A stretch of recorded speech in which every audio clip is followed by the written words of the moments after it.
मैं तो किस्मत की ठोकरें खा चुका हूँ साहब, मेरी क्या मदद करेंगे आप? वैसे अंकल कुछ काम वाम नहीं करते क्या आप? नहीं साहब जी, मैं कोई काम नहीं करता, बस इधर उधर भीख मांग कर खा लेता हूँ, वो भी कोई भीख नहीं देता।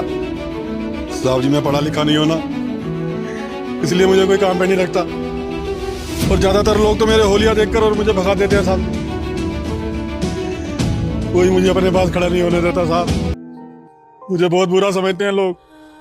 अब साहब जी मैं किसी और के बारे में क्या ही बोलूं, जब मेरे अपने बेटे ने मुझे घर से बाहर निकाल दिया और उसने गांव की जमीन धोखे से अपने नाम करवा कर बेच दी साहब, अब मैं ऐसे ही भटक रहा हूँ। तो आप गांव वापस क्यों नहीं चले गए? आपके घर परिवार में रिलेटिव कोई और तो होगा ना? जब साहब जी जेब में पैसा ना होना तो कोई रिश्तेदार साथ नहीं देता, और सबसे ज्यादा ताने तो वही मारते हैं जो हमारे अपने होते हैं, और वही हमारी पीठ पीछे हंसते हैं साहब। वो आवाजें जानी पहचानी लगती है मुझे। अरे अंकल आप चुप हो जाइए। अच्छा आप मुझे ये बताइए कि आप क्या क्या काम कर सकते हो? साहब जी ज्यादा पढ़ा लिखा तो नहीं हूँ, तो थोड़ा चौकीदारी का काम कर लूंगा, माली का काम कर लूंगा साहब, थोड़ा साफ सफाई का काम कर लूंगा साहब जी। महक, वैसे हम भी अपनी कंपनी के लिए सिक्योरिटी गार्ड तलाश रहे हैं, तो क्यों ना हम अंकल को ही ना रख लेते हैं?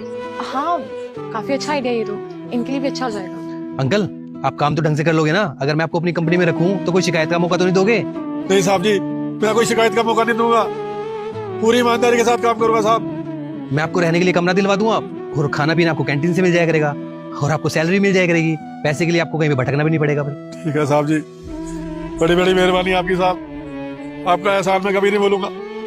अरे अंकल इन सब की जरूरत नहीं है, आप आइए गाड़ी में चलिए हमारे साथ, बैठिए। अरे आप रुकिए, मैं उठा लेता हूँ। महक, ये इनके सामान गाड़ी में रखना।